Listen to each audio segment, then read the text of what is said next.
5 octobre 1999, vague de graffiti. De jeunes délinquants profitent de la nuit pour écrire leur nom sur les murs des stations de métro de Montréal. Ah, si jamais j'attrape ce Henri Bourassa et ce Honoré Beaugrand, ils vont voir de quel bois je me chauffe. Et au Colorado, un garçon d'11 ans a été emprisonné 2 mois pour avoir baissé les culottes de sa petite sœur. Et moi qui prévoyais passer les vacances des fêtes au Colorado pour un voyage de baissage de culottes de sœur. Ah, que c'est plate! J'appelle tout de suite Travel Aid! Ah, bonne fin du monde et bon début de semaine, mesdames et messieurs. Tout d'abord, des nouvelles de moi. Oh! Quel petit lundi gris zouzou. Ah! J'ai même pas lu les journaux, moi. Ah! Bon, je sais, là. Je sais que vous comptez sur moi pour votre information quotidienne. Mais là, c'est très lourd à porter, ça. Il est quelle heure, là, Marco? Ah! Regardez, je vais faire une petite affaire avec vous autres, OK? Je n'ironiserai pas l'actualité, mais en échange, je vais passer à travers les journaux de la journée et du week-end et je vais juste regarder les photographies et je vais vous les décrire, OK? D'ailleurs, je pense qu'on a même un jingle pour ça, si je ne me trompe. On regarde juste des portraits. OK. Ça vous voit, ça? OK. Ah! Vous êtes au bout de vous? On commence. Première photo, nouvelle internationale. L'Indonésie est attaquée par un slinky géant. Et là, on voit tous les Indonésiens en train de chercher le bout. Eh, mon Dieu, que ça va mal dans le monde, hein? Pendant ce temps-là, au Japon, on organise une projection spéciale du premier film en urinoir-orama. Succès bœuf! Chez nous maintenant, au Festival international du nouveau cinéma et des nouveaux médias, événement unique en Amérique du Nord, pour la première fois en public, 4 hommes et 1 femme se cachent le pénis. Belle leçon de courage, une femme sourit, même si elle a une plaque en métal dans la tête. Maintenant, le Cirque du Soleil innove encore avec un numéro révolutionnaire. Une femme descend un escabeau à reculons et ce pas de bas dans ses souliers. Je répète, pas de bas dans ses souliers, c'est bien plus glissant. Nouvelle médicale maintenant. Un chercheur d'une université américaine aurait découvert le point G d'un ballon de basket. S'en passe-tu des affaires? Santé maintenant. On aurait enfin découvert la raison du problème des retards à Urgence Santé. Un géant s'accoterait sur des ambulances. Ben bon, ce n'est encore qu'une rumeur. Sport, la patineuse Josée Chouinard se met au vélo de montagne. C'est interminable, cette affaire-là. Maintenant, dans la rubrique « Que sont-ils devenus ?» Monique Simard. Elle ressemble de plus en plus à Nathalie. Je répète, elle ressemble de plus en plus à Nathalie. Droits de l'homme maintenant, au Pakistan, un organisme dénonce l'usage des enfants comme médaille par les militaires. D'autre part, en Australie, une nouvelle loi force des humains à se transformer en corde à linge. Je répète, Monique Simard ressemble de plus en plus à Nathalie.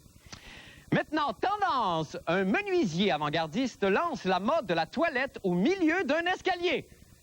Et enfin, à peu près temps, alimentation maintenant. Pour seulement 4,99 $, un restaurant offre de vous slapper son repas d'en face, un repas complet. Et pour 10 $, un autre vous permet de kicker un lunch. Et voilà, c'est ce qui me fait maintenant ce tout nouveau segment. On regarde juste les portraits. On regarde juste des portraits. Maintenant, pour les nouvelles de la fin du monde, eh bien, le métro de Montréal a connu au cours du week-end une vague sans précédent de vandalisme. 5 stations de la ligne verte et de la ligne bleue ont été la proie des taggeurs qui ont peint des centaines de graffitis. Bon, j'avoue, moi, quand j'ai lu cette nouvelle, ça m'a rendu très nostalgique parce que moi, jeune, si jeune, moi aussi, j'ai été tagueur graffitiste du métro et moi aussi, j'ai voulu renverser le système par le biais de la peinture en spray. Est-ce qu'on a une photo, d'ailleurs? Je pense qu'on a une photo. Oui! Ben oui, moi aussi, j'ai défiguré la station du parc avec ce slogan ravageur « Hell back !» qui, en langage de rue, signifie « El pouvoir à Angèle Coutu ». Ça fait très peur, ça. Grand amateur d'art de la rue, Jean-René Dufort a pris le métro pour nous.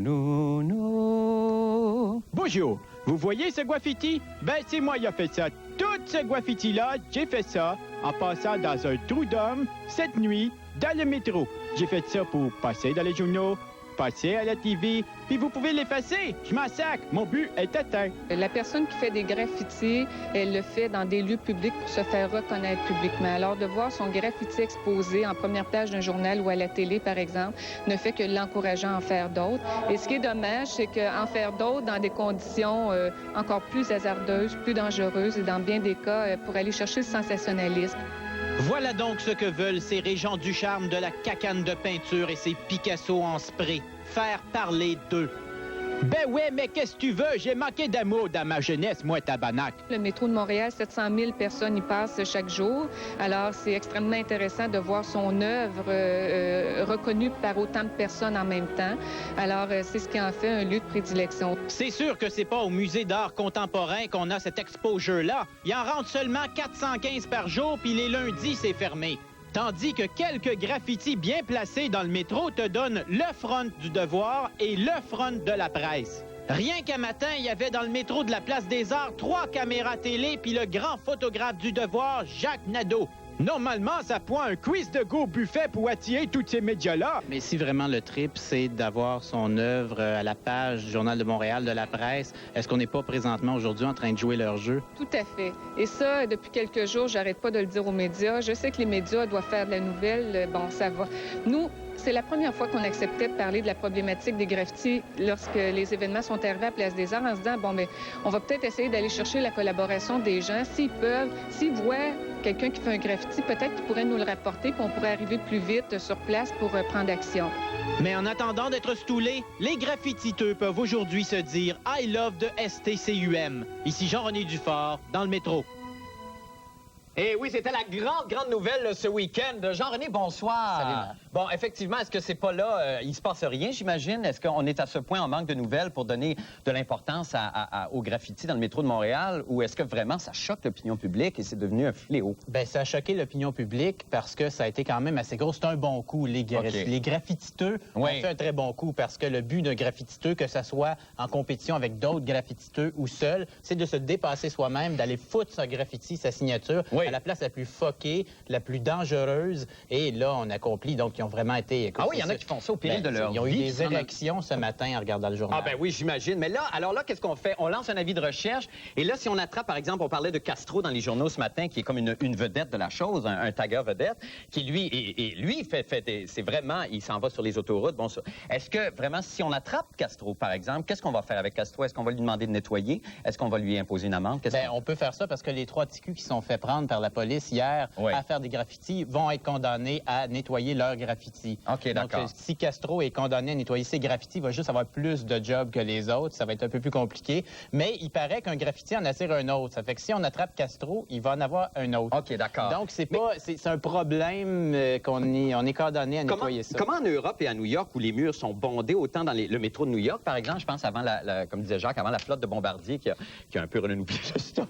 Mais je veux dire, c'était complet. On avait abdiqué, là, j'imagine, dans ces grandes métropoles-là, où est-ce qu'il y a encore un budget de nettoyage pour ça et on tente d'affronter le problème? Il paraît même qu'une escouade spécialisée dans le pognage de Castro à New York et à Montréal, bon, il n'y a pas vraiment, c'est ceux qui se promènent. Mais c'est pour ça qu'à la STCUM, on fait appel à la délation. Si vous voyez quelqu'un qui peinture quelque chose, eh bien, s'il y a un rouleau, peut-être que c'est juste un peintre. Là. Mais ils veulent vraiment faire appel à la délation. OK, parfait. Bon, ben, coudonc, mais c'est quand même un bel art de la rue, ça, Jean-René. Ben, moi, je trouve ça beau. C'est mieux que les maudites pubs plates que ces murs. Ben, voilà, effectivement. Merci beaucoup, Jean-René. On doit se quitter là-dessus. Merci et bonne soirée. Ça me fait plaisir. Nous allons faire une petite pause et nous revenons avec la fin du monde en bref. Je vous en prie, restez avec nous.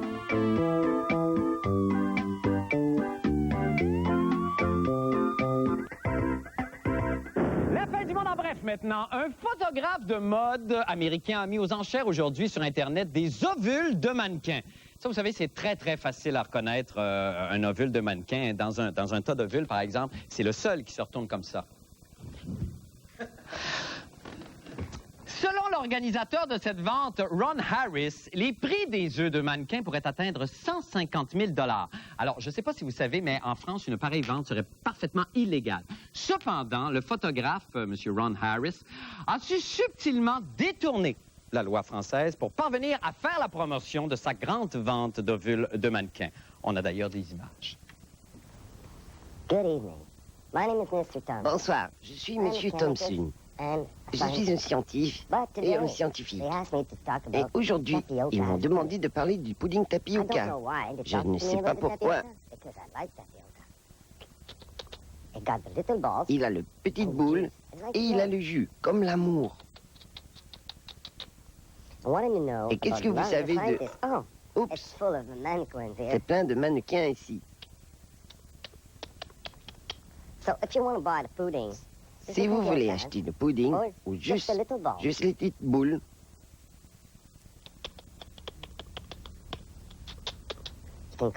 vous pouvez nous appeler et nous verrons ce qu'on peut faire pour vous, comme les supermodèles. Ah, pourquoi j'ai dit top modèle? Je sais pas.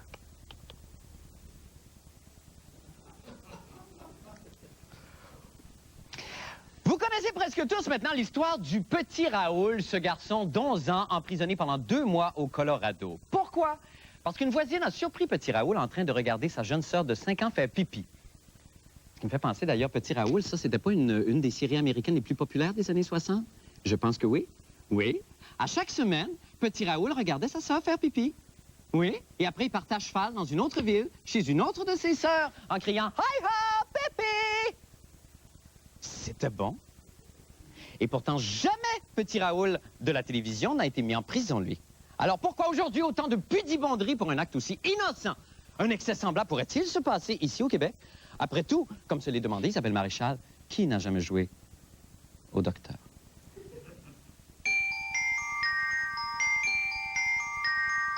Vous, avez-vous déjà joué au docteur quand vous étiez plus jeune? Oui, ma mère, elle s'en souvient. Oui, avec mon frère. Avec votre frère? Oui, je m'en souviens. Racontez-nous. Oh, ben non. On se baissait les culottes comme tout le monde. Hein? J'avais juste une sœur, elle était plus vieille que moi. Alors moi, j'étais l'infirmier, puis elle, c'était le médecin. Intéressant. Oui, c'était le fun. On se cachait dans toute la galerie, puis on s'amusait à essayer de découvrir des parties du corps de l'autre et de façon réciproque. C'est ça, hein? Toi, ça a l'air à ça. Vous, non? Si.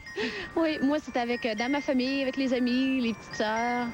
L'exploration sexuelle chez les enfants, ça fait partie du cadre de développement. C'est-à-dire qu'ils arrivent à un âge, surtout après 2 ans et demi et avant l'adolescence, où il y a une phase normale d'exploration sexuelle. On retrouve ça même chez les animaux. Hein? Louis, lâche ta sœur. Écoute, il y a 4 mois, puis déjà, il tripote sa grande sœur de 5 ans. Lâche ta sœur. Non, sinon, papa va t'envoyer voir monsieur le juge, là. Bon. C'est effrayant de condamner des enfants pour ça. Vous, ce qui vous gêne, c'est qu'on ait mis l'enfant en prison?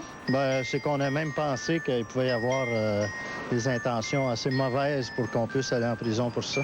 D'incarcérer un enfant va causer beaucoup plus de dommages chez lui à moyen et long terme que d'avoir essayé d'ouvrir la communication et de comprendre tout ce qui s'est passé sans avoir incarcéré l'enfant.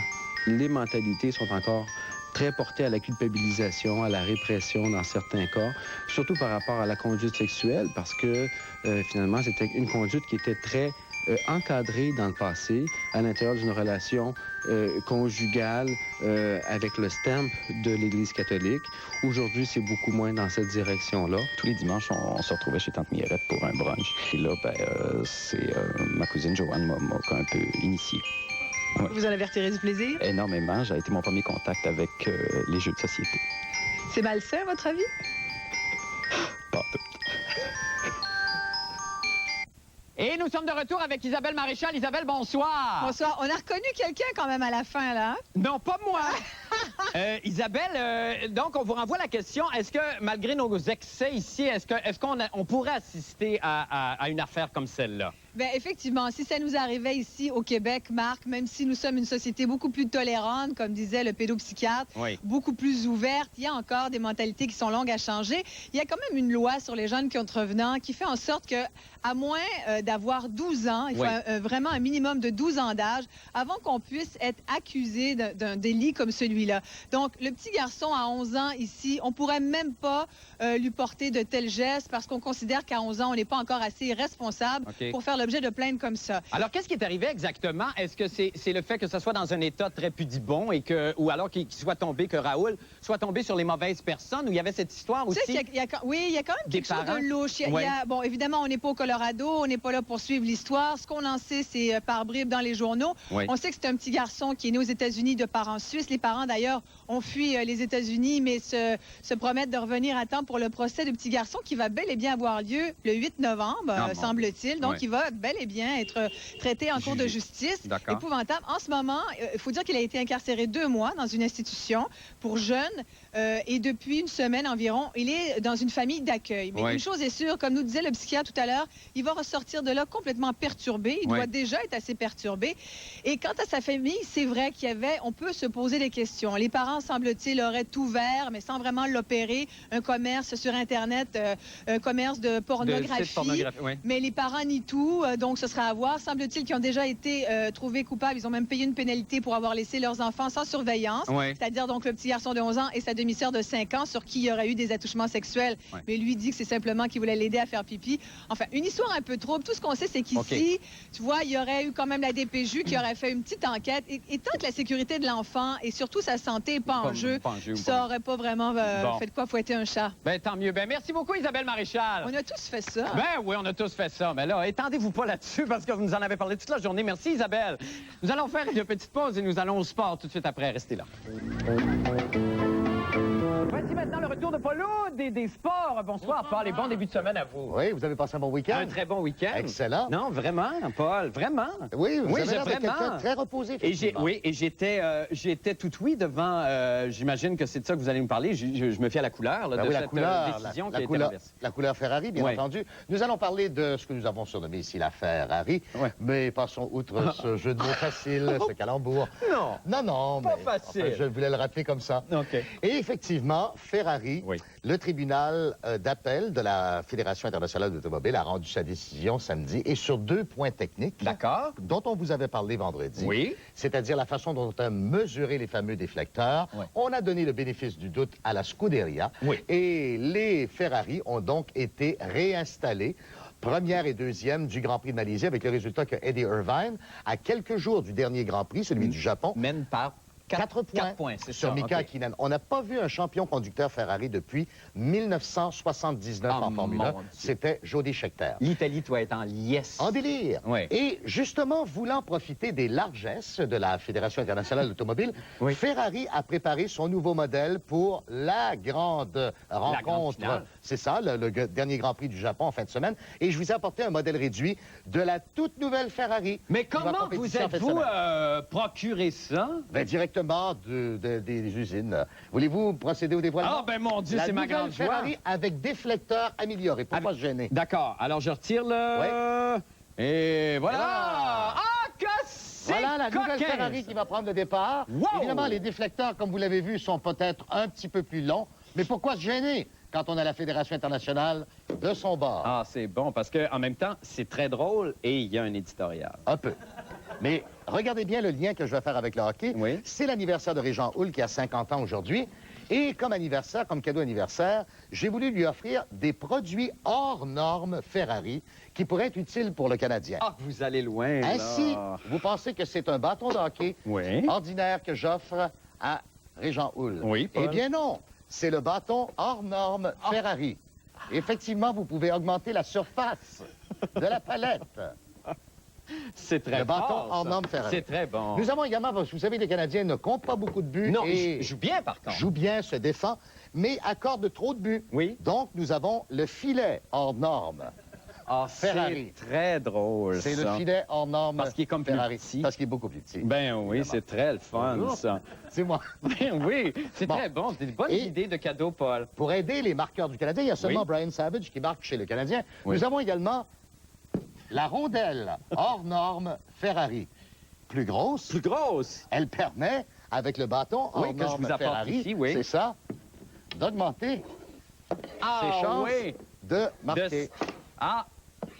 J'aurais cru le contraire, moi, que plus elle est petite, plus elle est sincère. Mais bon, c'est une question de vision. Alors, vous voulez compter un but, là?